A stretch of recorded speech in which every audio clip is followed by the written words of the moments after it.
The final topic we're going to talk about in our discussion of gravity is Kepler's laws. So, Kepler was an astronomer who inherited some very precise notes from his predecessor Tycho Brahe. Kepler devised these laws of planetary motion before Isaac Newton invented calculus and physics and Newton's law of gravity. And in my opinion, these are very impressive. These laws of planetary motion are correct, but it was not able to be proven when Kepler devised these laws that these laws actually are correct. Kepler took very precise positions of the planets in the sky. And if you think about what that entails, the Earth is going around the sun, the Earth is rotating, the planets are going around the sun at different speeds. And from this data, from a moving perspective, being on a planet going around the sun, watching other planets go around the sun, Kepler was able to devise 3 laws of planetary motion. He did not have any fundamental principle upon which he was able to build these rules. He observed and made an empirical statement about how planets orbit the sun. And then decades later, Isaac Newton comes along, invents calculus and physics. And using calculus and physics as invented by Isaac Newton, it is possible to prove Kepler's laws of motion from first principles. So, Kepler's first law of planetary motion. The shape of the orbit of a planet around the sun is an ellipse. An ellipse is not the same thing as an oval. An ellipse is kind of like a squashed circle.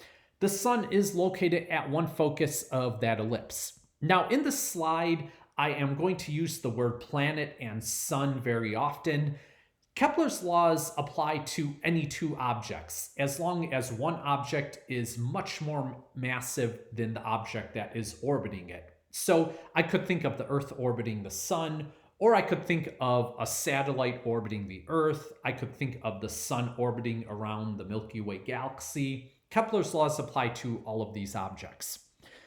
Now, here are several ways you could think about what is an ellipse. Pretend you take a piece of string and you pin the 2 ends of the string down on a sheet of paper, and then you take a pencil, you stretch out the string, and you then trace around that piece of paper. The distance from one pin to the pencil to the other pin is always going to be constant. And this shape you trace out is going to be an ellipse. Another way you could mentally visualize an ellipse is take a cone. And if you slice that cone horizontally, you get a circle. If you slice that cone at a diagonal, you get an ellipse. And there are more shapes you could make. You could make a parabola if you slice through a cone in a certain way, or you could get what's known as a hyperbola if you make a different slicing through the cone.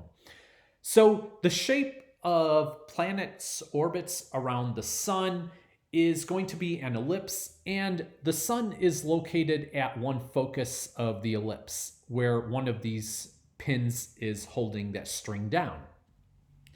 Another way of thinking about an ellipse is just a generalization of a circle.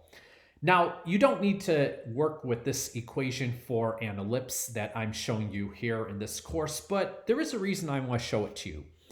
If you say, for example, A and B are the same number, so let's say A and B are both equal to 4.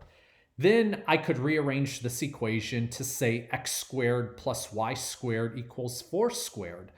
And x squared plus y squared equals r squared. That is just the equation for a circle. So a circle could be thought of as a special type of an ellipse where a and b are the same number.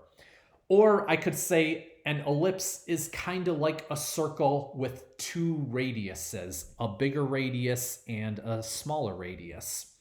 This is kind of like saying a square is a special case of a rectangle. A rectangle is an object with 4 sides and each side is parallel with each other. A square is an object with 4 sides, opposite sides are parallel with each other, and each side has the same length. Now, when we talk about ellipses, We won't really talk much about eccentricity, semi-major, semi-minor, axis, or focus in this course, but I do mention them in the slides here. So I just want to mention them to give you an idea of what an ellipse is. So the two radiuses of your ellipse, if you choose to think of an ellipse in those terms, are A and B. These are known as the semi-major and semi-minor axis.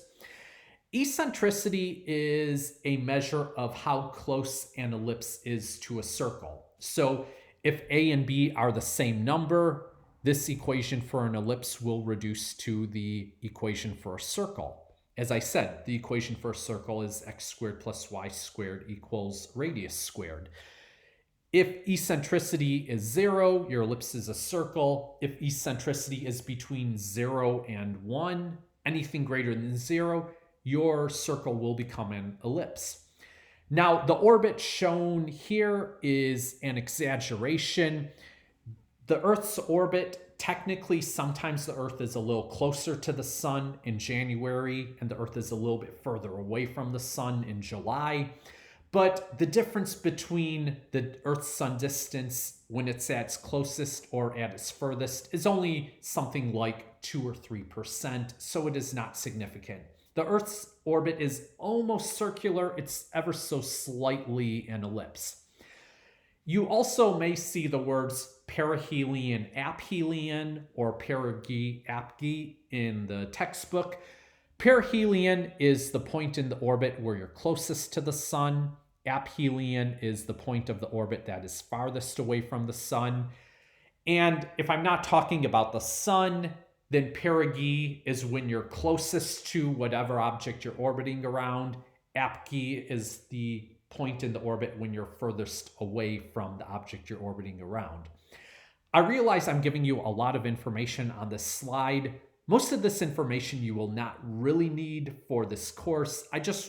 You will be seeing ellipses mentioned a lot. You will see some of these words used, so I just want to mention them here. Kepler's first law says that the orbits of planets are ellipses and the sun is located at one focus of that ellipse. Now, if I want to be incredibly thorough and pedantic, I could say there are actually 4 types of orbits. There are 2 types of bound orbits, elliptical orbits and circular orbits, and there are 2 types of unbound orbits, parabolic orbits and hyperbolic orbits. A common first-year grad student problem in physics is to take Newton's laws and use that to derive Kepler's 3 laws of planetary motion. And when you go through that calculation, you find these 4 types of orbits. The first 2 types of orbits is when your planet or whatever object is actually gravitationally captured by the sun and orbiting around the sun in a stable orbit.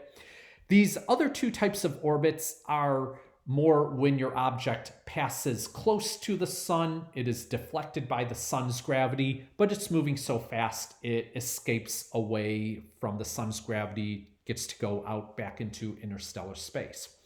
But strictly speaking, these are technically considered also types of orbits from most perspectives. And objects in circular and elliptical orbits, as I said, are gravitationally bound to their large central mass, whatever object they're orbiting around. Objects in parabolic and hyperbolic orbits are not bound to whatever they're orbiting. They're just going to pass close to the object, be deflected, and then escape away. And one example of this was discovered in 2017. The comet that came from deep space Oumuamua passed very close to the sun. And we looked at it, we discovered it, we calculated its speed, we realized it is moving way too fast to be bound to the sun. And this was actually a phenomenally interesting discovery. We look at the planets, the asteroids, the comets that make up our solar system, we could investigate them. And we believe that asteroids are leftover material from the formation of the solar system that never collected to form a planet. And asteroids are objects, the leftover pieces that were very close to the sun. They tend to be rocky objects. Comets are leftover pieces from the formation of the solar system that were very far away from the sun. They tend to be icy objects. And if you're too close to the sun, all the water, the gases would evaporate. So that's why we believe comets initially were far away from the sun.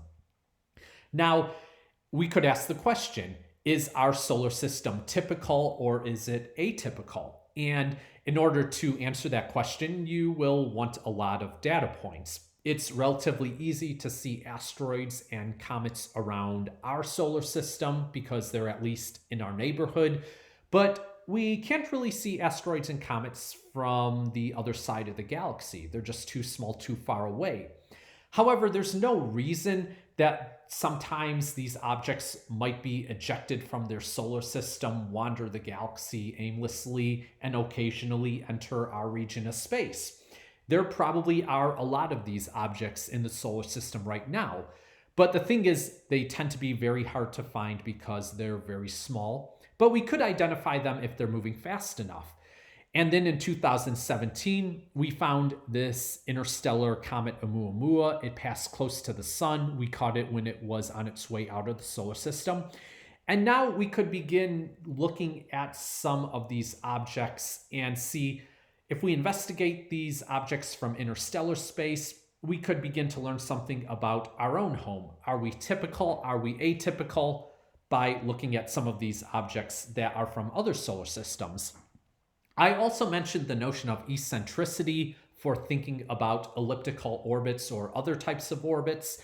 A circular orbit will have an eccentricity of 0. Elliptical orbit will have an eccentricity between 0 and 1. A parabolic orbit will have an eccentricity of 1 exactly, and a hyperbolic orbit will have an eccentricity of anything greater than 1. For context, this orbit of Oumuamua, shown in the animation, has an eccentricity of about 1.2. If Kepler has a first law, he probably will have a second law. Kepler's second law states that a planet will travel faster when it's close to the sun and slower when it's further away from the sun. Now, let's suppose we draw a line from the planet to the sun as it goes around the sun, and that line will sweep out equal areas over equal time intervals. So imagine I tie a string from the sun to the planet over here, and I let this planet move along in its orbit for about 15 days or some amount of time. And this planet is far from the sun. It's going to be moving slowly. So this string will sweep out a certain amount of area. And this kind of resembles a real long, thin triangle. It technically is not a triangle because this is an arc at the end of the path, but you could pretend it's a triangle. Now, if I tie a string from the sun to this planet when the planet is close to the sun, well, the length of the string is shorter, but the planet is going to travel further along its orbit because it's moving faster when it's closer to the sun. This makes a shorter but a wider triangle. And the area of this triangle here, when I allow the planet to travel 15 days in its orbit, will be identical to the area swept out here when this planet travels 15 days in its orbit, or which will be identical to this triangle here when this planet travels 15 days in its orbit. So, and it doesn't matter how long of time I look at, as equal areas in equal times. That is Kepler's second law. Kepler has 3 laws, and Kepler's third law relates the amount of time it takes a planet to orbit the star to the typical distance from the planet to the star. And Kepler's third law is the only law that actually has an equation that we will consider. Suppose you have 2 planets, and these 2 planets have semi-major axis that we will call A1 and A2. So A1 is the average distance from the planet to the star, or more specifically, A1 is the semi-major axis of planet 1, the distance from planet 1 to the star. And A2 is the average distance from planet 2 to the star. Period T1 and T2 are the amount of time it takes planet 1 and planet 2 to orbit the star.